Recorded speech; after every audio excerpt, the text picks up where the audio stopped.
Bonjour et bienvenue à tous, bienvenue à ce nouveau Café des Lyonnes. Bonjour Cathy. Bonjour Alexandra.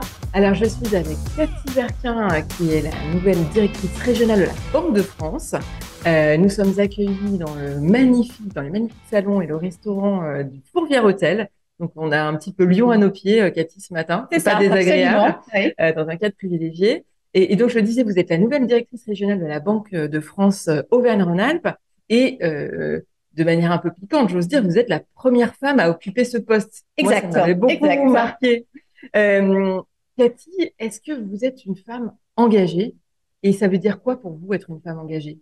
Alors effectivement, je pense que je suis une femme engagée et sur l'engagement, moi je considère que finalement c'est la qualité première d'un collaborateur. C'est vraiment ce que je regarde en premier quand je recrute ou quand j'évalue un de mes collaborateurs, c'est vraiment l'engagement. Finalement, toutes les autres qualités ou compétences, on peut les acquérir. Mais l'engagement, c'est vraiment ce qui fait la différence pour un collaborateur. Quand on est engagé, c'est que vraiment on pense, et on a raison de le penser, qu'on peut faire évoluer les choses, qu'on peut faire bouger les choses. Ça veut dire aussi qu'on est dans l'action. On est vraiment, quand on est engagé sur quelque chose, c'est-à-dire qu'on compte pas ses heures. Pour moi, l'engagement, c'est vraiment primordial et primordial aussi pour que ça pétille un peu dans les yeux, pour qu'on vienne le matin au travail ou quand on s'engage sur quelque chose, on y va et finalement, on ne sent plus la fatigue. L'engagement, pour moi, c'est prioritaire. Et votre engagement à vous, il se concrétise de quelle manière? Il se concrétise dans votre travail, mais bien au-delà, parce que je crois que vous avez plusieurs thématiques dans lesquelles vous vous impliquez. Oui, alors tout à fait. Alors déjà, bien sûr, dans mon travail, parce que c'est quand même Ouais, mon cœur de ouais. métier et ce qui me fait vivre, je m'engage beaucoup sur le management. J'essaie vraiment de faire en sorte que quand je pilote des équipes, je me pose toujours la question de dire comment ils vont être meilleurs avec moi que sans moi. Et ça, Ok. c'est par mon engagement, par le modèle que je peux donner à mes équipes en termes de management.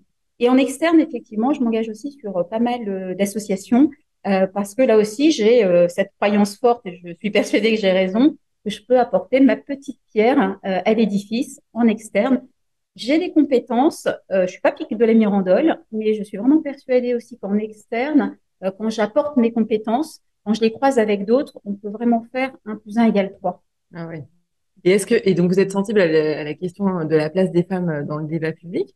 Est-ce que c'est quelque chose auquel vous pensez dans votre quotidien au travail quand vous recrutez des gens? Est-ce que vous êtes attentive à ça? Ou est-ce que finalement c'est quelque chose d'intégré et aujourd'hui vous ne faites plus de différence? Alors, objectivement, moi, je ne fais pas de différence. C'est vrai que quand je recrute quelqu'un, ce que je vois d'abord, c'est les compétences, le savoir-être, l'envie de travailler, l'envie qu'il me donne de le recruter. Et c'est plus a posteriori que je me dis, ah, mais finalement, j'ai plutôt recruté un homme ou une femme. Mais ce que je vois d'abord dans un collaborateur, c'est l'appétence, les compétences, le savoir-être, d'abord. Et donc je le disais tout à l'heure, vous êtes la première femme à occuper vous ce poste de directrice régionale pour le secteur Auvergne-Rhône-Alpes. Ça veut dire qu'aujourd'hui, il y a encore peu de femmes qui accèdent à des postes à responsabilité dans le milieu de la banque. Alors, c'est vrai que dans le milieu de la banque, alors j'ai pas de statistiques au plan de l'ensemble du secteur financier. Je peux déjà vous donner les statistiques Ouais, d'une maison que je connais bien, à la Banque de France, et on le suit de près parce que notre gouverneur est très engagé sur le d'accord. sujet pour faire bouger les choses. Et donc, quand on regarde les statistiques de DG, DGA, directeurs régionaux, adjoints, directeurs départementaux, on vise 35%. Et D'accord. aujourd'hui, on est à 33%, ce qui est déjà, je dirais, une bonne performance, c'est pas 50-50, mais en même temps, il faut laisser un peu de temps au temps. On ne devient pas DG, DGA à 25 ans. Donc, on a un peu le poids du passé. Certainement, j'y reviendrai sur ce stock ou sur ce poids du passé qui fait qu'il faut laisser un petit peu de temps au temps. Il faut pouvoir appuyer sur l'accélérateur en n'étant pas fast and furious. Mais vous pensez qu'elle manque de quoi, les femmes, pour réussir? Pourquoi il y en a si peu, en fait? Alors, objectivement, elle manque de rien du tout. Ouais, Il suffit de regarder les performances des femmes quand elles sortent des écoles. Elles sont souvent plus brillantes, elles ont souvent des résultats supérieurs aux hommes, elles sont souvent très, très bosseuses.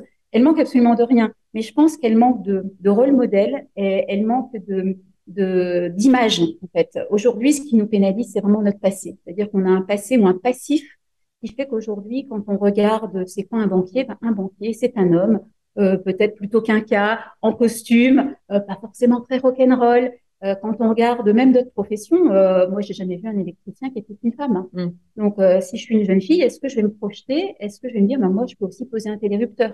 il n'y a pas une épreuve de force pour travailler dans l'électricité. Sauf que j'ai jamais vu une femme électricienne. Oui, c'est vrai. Et donc, voilà, donc je manque de modèles. Et donc, je pense que ce passé, c'est un peu un boulet qu'on traîne et qu'on va traîner un petit moment. J'ai pas trop d'inquiétude sur le flux, mais c'est ce stock et ce passé qui nous pénalise. Et après, pour progresser c'est-à-dire que pour progresser dans une carrière dans le milieu de la banque, il n'y a pas de frein particulier, il n'y a pas de plafond de verre, il n'y a pas de. Non, aujourd'hui, honnêtement, il y a absolument aucun frein. Je pense aussi qu'on a besoin de tout le monde. La période est faste, hein, finalement, pour les femmes, parce que vous savez qu'en plus, le taux de chômage baisse, est Ouais. extrêmement bas. Aujourd'hui, on parle plus de chômage, on parle en permanence de problèmes de recrutement. Honnêtement, moi, si je suis un chef d'entreprise et que je recherche du monde, je ne vais pas choisir homme-femme, je vais choisir des compétences et j'ai besoin de monde, j'ai besoin de recruter. Donc aujourd'hui, il ne faut pas avoir peur. Hum, hum. Il faut y aller, il ne faut pas avoir peur. Alors, on va parler de votre parcours un petit peu, parce que vous avez nous expliqué comment vous avez commencé, mais petite, vous rêviez de faire quoi? Vous rêviez d'être banquière plus grande? Eh bien non, quand j'étais petite, je voulais être avocate. Voilà. D'accord. Et après, j'ai fait des études, j'ai fait Sciences Po. Et là aussi, je crois beaucoup au hasard des rencontres où il n'y a jamais de hasard dans la Oui. vie d'ailleurs. Mais j'ai eu la chance, quand j'étais à Sciences Po, de croiser quelqu'un, un économiste de la Banque de France, et qui a D'accord. vu que j'avais une passion pour l'économie et la finance, et qui m'a proposé, qui m'a dit, mais pourquoi tu ne rentres pas à la Banque de France? Et ça aussi, c'est quand même un message à passer, c'est que quand il y a le train qui passe, il ne faut pas le rater, Hum. il faut y aller. Il ne faut pas commencer à Pas se réfléchir, poser trop de pas questions. se poser trop de questions. Et moi, il m'a dit, mais je crois que c'est pour toi, la Banque de France, c'est super. J'ai dit, bah, il me le dit, il a l'air très bien, j'y vais. Ouais, faut faire confiance Il faut aux faire rencontres. confiance et il faut y aller. Donc, Il faut y aller. vous êtes rentrée directement à C'est la ça, Banque de depuis que je suis toute France. petite. Bon, alors après, après Sciences Po, je suis rentrée à la Banque de France. Et comme j'avais envie de bouger, j'ai choisi plutôt le réseau. Donc, D'accord. ce qui fait que j'ai beaucoup bougé sur le plan Mais géographique. on rentre en tant que quoi quand on rentre à la Banque de Alors, France? j'avais passé un concours qui était le concours d'adjoint de direction. Donc, en fait, D'accord. on rentre tout de suite cadre et cadre sur un bon positionnement, chef de D'accord. service. Et après, j'ai fait plein de mobilité. Et ça aussi, c'est une passion, Ah le oui, fait ok. de bouger. Donc, j'ai fait Strasbourg, Dijon, Lille, Chantilly, Brest. Après, je suis partie en Afrique du Sud, Paris, Lille et puis Lyon maintenant. Ah oui, toujours dans le même groupe. Alors, toujours à la Banque de France, effectivement, parce que c'est plutôt une bonne maison. Et j'ai eu la chance de pouvoir faire plein de métiers différents, entre du RH, de l'analyse financière, la suivi de dossier, du suivi de dossiers de surendettement. Enfin, vraiment, j'ai fait toute une palette de métiers au sein même de la même entreprise, mais en bougeant aussi sur le plan géographique. Et le fait d'être mobile sur le plan géographique, c'est quelque chose qui permet de progresser plus rapidement aussi. Enfin, Oui, alors très clairement, c'est vrai que quand on m'a là aussi toujours proposé des postes, j'ai toujours levé la main et j'ai toujours dit oui. C'est bien la preuve, je suis même allée à Brest. ouais. Donc vous m'avez posé la question en disant, mais quelle bêtise tu as faite, mais Pourquoi Brest? pourquoi Brest? Voilà. Et ça aussi, c'était de me dire, ben, on y va, c'est vrai que Brest, très sexy. Et finalement, c'était la Bretagne, c'était magnifique, c'était génial. Enfin, c'est une période aussi extraordinaire de ma vie, même à Brest. Même à Brest. Même à Brest. Oui, vous êtes d'un naturel optimiste alors quand même. Oui, non, non, Ouais. mais c'est objectif, la Bretagne, Mais ça veut dire que super. on vous a toujours proposé des choses. Il n'y a pas des fois où vous avez dit, moi, je voudrais ce poste-là, j'ai envie de. Non, dans les faits, c'est vrai que j'ai toujours bougé assez rapidement et donc j'ai toujours répondu positivement aux postes qu'on m'a proposés. J'ai pas dû trop souvent lever la main, mais c'est surtout que quand on m'a dit qu'est-ce que tu penses d'eux, en gros c'était un quart d'heure, 15 minutes, on prend main, je disais oui. Ah oui, d'accord. Donc vous Ah réagissez oui, vite. c'était Ok, rapide, ok. c'était Oui, oui, rapide. d'accord. Euh, qu'est-ce qu'on n'a pas abordé ensuite? Donc oui, non. Et là, donc aujourd'hui, vous êtes directrice régionale C'est ça. à Lyon. Vous avez déjà occupé ce poste C'est ça, à Lille. tout à fait. Dans les France, donc j'avais exactement le même poste, mais c'était une région bien moins importante, enfin, belle région, parce que je suis originaire du Pas-de-Calais, donc j'aime beaucoup les Hauts-de-France. Mais effectivement, c'était une région avec 5 départements, une taille moindre, alors que ici, c'est Auvergne-Rhône-Alpes avec 12 départements, avec un peu plus de 400 collaborateurs, 14 unités. Voilà, donc c'est vrai que c'est un champ vraiment important, quoi.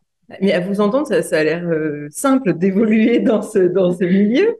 Est-ce qu'il y a eu des freins, des choses difficiles à surmonter? Alors, objectivement, non, il n'y a pas eu de frein. Alors, soit on me pose la question de savoir qui m'a aidé en fait Ouais, dans ma carrière. Dans les faits, c'est plutôt des hommes finalement, puisque et là, c'est plutôt là aussi le poids du passé, puisque dans ma carrière, finalement, j'ai toujours eu des hiérarchies qui étaient des hommes, hein, puisque là aussi, le poids du passé fait que on a essentiellement des hommes dans notre hiérarchie. Bien sûr. Voilà. Mais là aussi, ça n'a jamais été un sujet. Dans les faits, voilà, le fait que je sois une femme n'a jamais été un sujet. Voilà, c'était vraiment en fonction de mes compétences, ma motivation et puis mon expérience. Et alors, vous leur donnez quoi comme conseil aux jeunes femmes, aux jeunes gens qui aspirent à se lancer dans ces carrières de la finance, de l'économie, qui sont quand même des filières très techniques. Enfin, il faut acquérir une très forte technicité. Vous leur donnez quoi comme conseil pour évoluer? Ben, je pense que moi, je me suis toujours posé la question quand on m'a proposé un poste, hein, parfois fun, parfois moins fun. Ouais, C'était toujours de me dire qu'est-ce que je ferais si j'avais pas peur? Parce que souvent, la peur est pas toujours bonne non, conseillère. c'est vrai. Alors, c'est vrai que parfois, on nous dit, mais la peur, ça peut sauver des vies. C'est l'exemple dans le désert, si on est pris par un lion, si on a peur. En même temps, moi, quand je sors dans le vieux lion, sans jeu de mots, il y a quand même plus d'animaux Sauvage, féroces. non? Donc, la peur, aujourd'hui, elle a peut-être sauvé des vies avant. Aujourd'hui, la peur, en tout cas pour les femmes, c'est souvent un frein. C'est des pensées limitantes qu'on peut avoir. Donc, c'est vraiment de se dire, mais qu'est-ce que je ferais si je n'avais pas peur? Et ça marche vraiment très, très bien. Et même quand je manage des collaborateurs, quand je vois que je leur propose un poste et ils hésitent, ils sont hésitants, là aussi, souvent, je leur dis, mais de quoi tu as peur?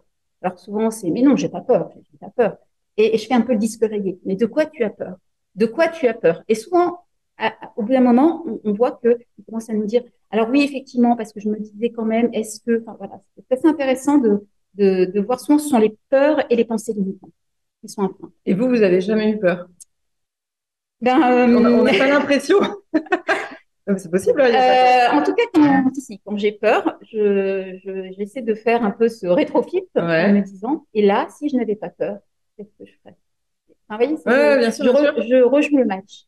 Et Et quand vous, j'ai peur, voilà, je me dis, mais si je n'avais pas peur, là maintenant, si j'ai des traits de zen, et si je n'avais pas peur dans cette situation, ça peut être pour un poste ou dans une situation, hein, ouais, sur un ouais, bien sûr. dossier, à un instant donné, on a parfois des situations compliquées, des situations compliquées avec des collaborateurs. Et parfois, au moment de prendre la parole, ou de prendre une décision, c'est à chaque fois de me dire, là, si je n'avais pas peur, si je n'avais pas ces freins, si je n'avais pas ce petit butin qui me freine, quelle décision je prendrais? Enfin, vous voyez, Ouais, ouais, je fais ouais, peut-être bien un sûr. petit dédoublement de personnalité. Et est-ce que vous observez une différence de réaction entre hommes et femmes quand vous proposez des postes ou des avancements ou des projets à des collaborateurs? Alors, effectivement, on a deux choses. D'une, c'est vrai qu'on a souvent moins de femmes qui candidatent sur des postes à Ah, responsabilité. d'accord. On doit souvent aller les chercher. Ok. Et moi, je constate que quand j'offre un poste, on a parfois des hommes qui candidatent et quand on regarde l'attendu, le cahier des charges, ils cochent pas beaucoup de cases, mais ils ont pas peur. Ils nous disent, mais ça, je sais faire, ça, je sais faire, ça, je sais pas, mais c'est pas très compliqué. Là, je fais une petite formation à distance. Là, je fais un MOOC et puis ça va le faire.